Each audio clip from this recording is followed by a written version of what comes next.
Ողջույն հարգելի հեռուստադիտողներ եւ սոցիալական հարթակների մեր հետևորդներ։ Եթերում առողջարար հեռուստանախագիծն է։ Սա առողջապահական հարթակ է, որտեղ մենք մասնագետների հետ քննարկում ենք ամենատարբեր խնդիրներ, հիվանդություններ, գտնում եւ առաջարկում դրանց բուժման նորագույն մեթոդներն ու լուծումները։ Մենք հանդիպում ենք յուրաքանչյուր շաբաթ 21:00-ին։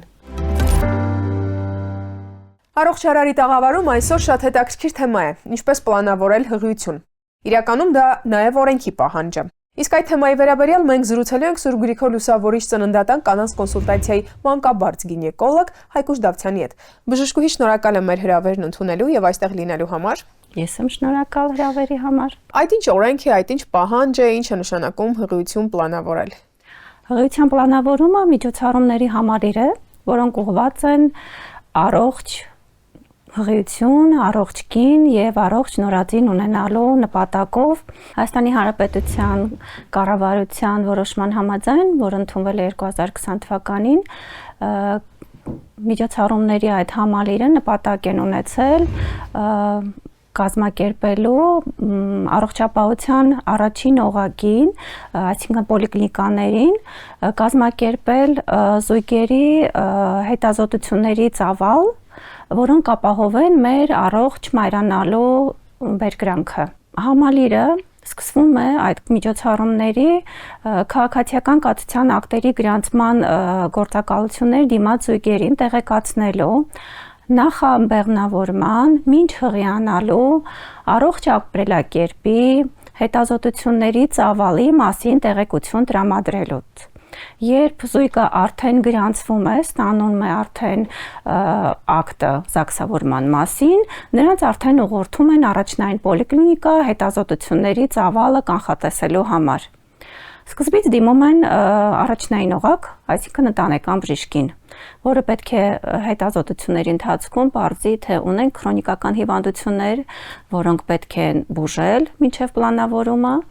եւ հետազոտությունների ցանկը արդեն որոշվում է նեղ մասնագետների շնորհիվ։ Նախընտրելի է պլանավորումը սկսել 3 ամիս մինչ բեղմնավորման ժամկետը որոշելը։ Ինչու՞, որտեղ այդ 3 ամսվա ընթացքում մեր հետազոտությունների արդյունքների եւ բուժման ծավալի ամենանախընտրելի ժամանակահատվածն է։ Ինչպես նաև այսպիսի մի ծրագիր կա 15 տարեկան դեռահաս աղջիկների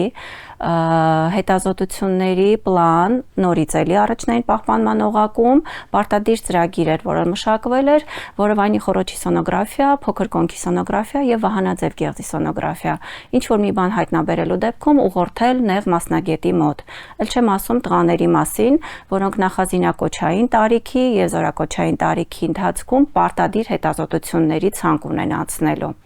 Այդ ամեն ինչը ուղղված են պլանավորելու առողջ հղիություն։ Իսկ պահանջարկը ինչպիսին է եւ օրենքի այդ դրույթի նկատմամբ եւ առհասարակ իսկապես վերաբերմունք եւ միտք փոխել է մարդիկ մինչեւ հղիություն պլանավորելը բժշկի այցելել, զույգերով այցելել, թե միայն կինն է այս պարագայում առաջամարտիկ։ Քանի որ հղիության համար մեզ երկուսն են պետք, միանշանակ հետազոտության, այցելության գնում են երկուսը։ Պարզապես տեսեք,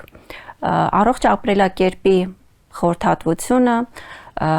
հրաժարվել վնասակար սովորույթներից, ծխելուց, ալկոհոլի, թմրանյութերի օգտագործումից, ինչպես նաև սեռական կյանքի անվտանգ վարքագծի դրսևորում։ Քանի որ հիմա արդեն մեր զույգերը սկսում են վաղ սեռական կյանքով ապրել, մինչև հղիության պլանավորում, անհրաժեշտ է նաև նշել սեռավարակների հայտնաբերման փուլը, դրա համար էի ասում, որ եթե 3 ամիսը մեր այն ժամանակահատվածն են, երբ որ ինչ-որ մի բան գտնելու դեպքում փորձենք բուժել, նոր պատրաստել զույգին հղիության։ Էլ չեմ ասում, որ մենք ունենք անպտղության թվերի աճ, 14.9% է, իսկ ըստ առողջապահության միջազգային կազմակերպության 15%-ը արդեն վատ ցուցանիշ է։ Հիմնականում մեր զաքսավորված տարեկան 14-ից 15 հազար զույգ է դիմում զաքսավորման, նրանցից մեծ մասը կյանքի առաջին տարում պլանավորում են հղիություն և ծննդաբերում են։ որոնց ծնունդների թվի կազմում են 20%-ը նրանք չունենալով որևէ ինֆորմացիա նախաբեղմնավորման, հղիության պլանավորման մասին, չանցնելով որևէ հետազոտություն։ Ստացվում է, որ մենք կոնսուլտացիայում արդեն հանդիպում ենք հղիների հետ, որոնք ունեն թե առողջական խնդիրներ, որոնց հետո գումարվում են հղիության եւ ծննդաբերության բարդությունները։ Դրանով է ավելի կարևորվում պլանավորելուց առաջ, հղիության պլանավորելուց առաջ անցնել մինչ ծննդաբերական հետազոտությունների պլան։ Բժշկուհի, խնդրում եմ մի ճշգրտում անենք, այս օրենքի պահանջը կառավարության ամուսնական փուլում նախահղիություն պլանավորելու շրջանում անցնել հետազոտություններ, դա իրականացումը պետական պատվերով թե վճարովի հիմունքներով։ Եթե մենք ոնց որ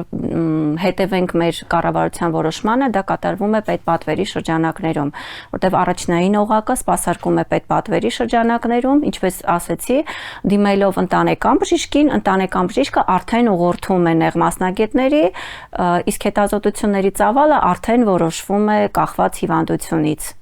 Այս դեպքում ձեր տարիների փորձառությունը ինչ է հուշում։ Տեսեք, դուք թվերը հրապարակեցիք, որ 20% դեպքերում զաքսավորված զույգերի չեն պլանավորում, նախապես հետազոտություններ չեն անցնում հղիություն պլանավորելուց առաջ եւ արդեն կոնսուլտացիա են հասնում որոշակի խնդիրներով։ Եվ եթե կա այս օրենքի դրույթը եւ իրականացումը պետական պատվերով, ապա ինչու՞մն է խնդիրը, որ մարդիկ չեն դիմում։ Տեսեք, հենց որոշման մեջ նշված է, որ անհրաժեշտ է զույգերին, ովքեր դիմել են զաքսավորման համար, տրամադրել բուկլետներ, որտեղ նշված կլինեն իրանց հետագա անելիքները, այսինքն դիմել առաջնային օղակ, անցնել որոշակի հետազոտություններ, ոնց որ բացը տեղից է սկսվել եւ հետագա ընթացքը, չնայած մեր զույգերը հիմա շատ ավելի գրագետ են, շատ ավելի կարդացած են եւ եթե մենք նույնիսկ պլանավորում ենք հղիություն եւ հիմա կասեմ, թե ինչ հետազոտություններ, ինչեր պետք է անել մինչեւ հղիանալը, արդեն ֆոլաթթուն թեկուս 400 միկրոգրամից օրը մեկ անգամ նախապես խմած գալիս են։ Այդ ոգևորիչ է, որովհետեւ եթե իրենք կարդաց են տեղեկացել են, արդեն նախապատրաստված գալիս են։ Իսկ մի մասը, որը որ չէ, պարզապես համարում են, ել չեմ ասում, որ մեր ամուսնական զույգերի տարիքային շեմն է բարձրացել։ Եթե առաջ ամուսնանում էին 20, 22, 25 տարեկան, հիմա ամուսնանում են 30 անց։ Իսկ կինը ինչքան տարիքով մեծանում է, այնքան մեր ռիսկերն են մեծանում առողջ բալիկ ունենալու ակնկալումով, ինչպես նաև հղիության ընթացքի, ծննդաբերության ընթացքի բարդություններն են մեծանում, պլյուս անպտղություն։ Իսկ ավելի շատ անպտղություն հանդիպում է կանանց մոտ, կանանցով պայմանավորված թե տղամարդկանցով։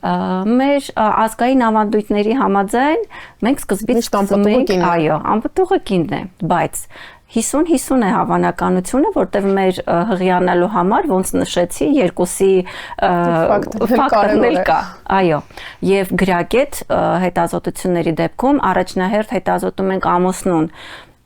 քանի որ ծավալը ավելի փոքր է հետազոտությունների ու մենք պատասխան ավելի հեշտ ենք ստանում։ Եթե կանանց պետք է հետազոտել բազմաթիվ օղակներում հասկանալու թե որտեղ է խնդիրը, տղամարդկանց հետազոտությունների ծավալը ավելի քիչ է։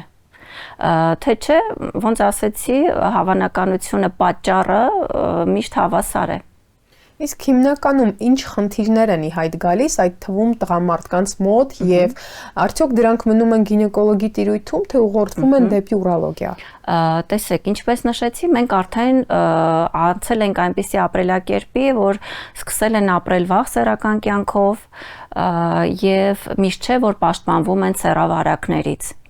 Իսկ այդ դեպքում ազդեցությունը միանշանակ տղամարդկանց մոտ շատ ավելի շատ է, սկսած ցիստիտներից, վերջացրած ավելի լուրջ բարդություններով, ինչը նաև մեզ թույլ է տալիս ուղղորդել նրանց դեպի անդրոլոգ, դեպի ուրոլոգ, հասկանալու համար խնդիրը որտեղ է եւ բուժել մինչեւ պլանավորել հղիությունը։ Կանանց պարագայում։ Կանանց պարագայում Հիմնական շատ հանդիպող խնդիրները։ Տեսեք, քանի որ մեզ համար ամենաառաջնայինը դա ձվազատումն է, սկսում ենք առաջնահերթ հորմոնալ հետազոտություններից բարձելու համար ձվազատում լինում է թե չէ։ Մենք ունենք շատ բարձ հասարակ հղիության տեստերի նման օվուլյացիայի տեստեր։ Կինը ինքը տանը կարող է ինքնուրույն փորձել հասկանալ ձվազատում լինում է իր մոտ թե չէ։ Եթե այդ փուլը անցնում ենք, այդտեղ խնդիր չկա, կարող ենք արդեն անցնել ավելի լուրջ հետազոտությունների, սկսել էնդոկրին համակարգի խանգարումների ախտորոշումից, վերջացրած բարձ հասարակ վիտամին D-ի, վիտամին B12-ի անբավարարությունից, որոնք նույնպես կարող են դառնալ անպտղության պատճառ։ Եթե զույգը ունեցել է երեխա, որը ունեցել է գենետիկական շեղումներ, լավ կլինի այդ զույգին մինչև պլանավորումը երկրորդ հղիության նույն ուղղորդել գենետիկական հետազոտության, կարիոտիպի ախտորոշման, կանխարգելելու համար, հասկանալու համար ինչքանով է ռիսկը բարձր երկրորդ, երրորդ բալիկի մոտ նման խնդիրների առկայության համար։ Սուրբ Գրիգոր Լուսավորիչ բժշկական կենտրոնի ծննդատուն է ձեր նշած բոլոր դեպքերի համար, երբ հղիության պլանավորման փուլում ինչ-որ խնդիրներ են ի հայտ եկել։ Ինչով է զբաղվում, ինչով է կարողանում առաջնորդել, բուժել, նորագույն մեթոդներ, հնարավորություններ, ինչեր կան ներդրված։ Տեսեք, քանի որ նշեցի, որ մենք սկսում ենք աշխատել առաջնային օղակից, ընտանեկան բժշկից, բժշկի ուղղորդումով իրեն գալիս են գինեկոլոգի մոտ։ Անամնեզի հավաքում տարական։ Ինչքան ժամանակ են ապրում սեռական կյանքով, ինչքան ժամանակ է, որ ուզում են, պլանավորում են հղիություն, ստացվում է, թե չի ստացվում։ Նախորդ ժամանակահատվածում հղիություններ եղել են, թե չէ, հղիությունները ինչով են ավարտվել, վիժումով, վաղաժամ ծննդաբերությամբ, ժամկետային ծննդաբերությամբ, ծննդաբերությունը բարդացել է որևէ խնդիրով, թե չէ։ Այդ ամենը հաշվի առնելով, մենք սկսում ենք արդեն հետազոտությունների ցանկը։ Ինչպես նշեցի, թեկուզարյան ընդհանուր քննությունից, մեզի ընդհանուր քննությունից, պլյուս հորմոնալ հետազոտություններից, այդ ամեն ինչը մենք ուղղորդում ենք, արվում է մեզ մոտ, չեմ ասի, որ մենք լայնածավալ անում ենք, բայց գոնե արդյունքների ու հետագա անելիքների հնարավորություն ունենք մեծ։ Մոտ ապագայում մեզ մոտ սպասվում է մի նոր բաժանմունքի բացում անպտղությամբ զբաղվող մի մեծ բաժանմունք, որ մեզ կօգնի, կլինի մեր թիկունքում, այսինքն եթե մենք խնդիր գտնենք, մենք կարող ենք ուղղորդել այդ կանանց, այդ զույգին, պտղաբերությամբ կենտրոններին, այդ թվում մեզ մոտ բացվող, որպեսզի հետագա անելիքները, ավելի լուրջ հետազոտությունները, ոնց որ իրենք են մեզ ուղղորդում, օրինակ ենթադրենք մենք ունենք հիստերոսալպինգոգրաֆիա, փողերի անացանելիության ստուգում, պտղաբերությունից են գալիս մեզ մոտ անում, նորից հետ են գնում։ Հիմա այդ նույնը կարող ենք անել մեզ մոտ, այսինքն առաջնային օղակը լինի մեզ մոտ, այո, հետազոտությունը արվի եւ հետագայում արտամարմնային բեղմնավորումը արվի մեզ մոտ։ Շնորհակալ եմ շատ եւ վերջում կարծում արժի մասնագետից մի խորհուրդ տալ, թե ինչպես լինել առողջ սննդակարգի առումով, էկոլոգիայի տեսանկյունից հաշվի առնելով մեր էկոլոգիայի աղտոտվածությունը այսօր եւ ինչ անել հղիություն պլանավորելուց առաջ։ Արդեն Երևան քաղաքը համարվում է ամենաաղտոտված քաղաքներից մեկը։ Դրա համար առողջ ապրելակերպը, ծխելու, ալկոհոլի օգտագործելու, թմրամոլության, կանխարգելումը, ինչպես նաև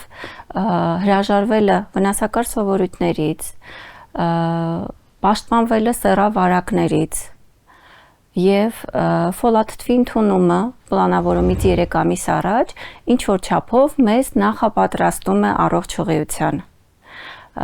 առողջ նորածին ունենալու ակնկալիքով, որտեղ ընտանեկան բերկրանքի այդ ամենամեծ ջերմությունը ապահովում է մեր առողջ նորածիններով ծննդատնից տուն գնալը։ Շնորհակալ եմ բժշկուհի, շատ կարևոր տեղեկատվության եւ հետաքրքիր զրույցի համար։ Իսկապես կարևոր է առողջ սերունդ ունենալու համար ժամանակին մասնագետի դիմելը։ Եվ հետեւաբար, եթե ստեղծված են բոլոր նախադրյալները մինչև հղիություն պլանավորել անցնել հետազոտությունների փուլ, ապա մի հապաղեք, ի վերջո որևէ ամոթ բան չկա դրանում, նախապես հետազոտվել եւ նոր միայն պլանավորել։ Իսկ առողջարարն այսօր այսպիսինն էր։ Հետևեք մեզ յուրաքանչյուր շաբաթ 21:00-ին, որպեսզի լինեք տեղեկացված եւ պաշտպանված։ Եթերում առողջարարներ։ Ցտեսություն։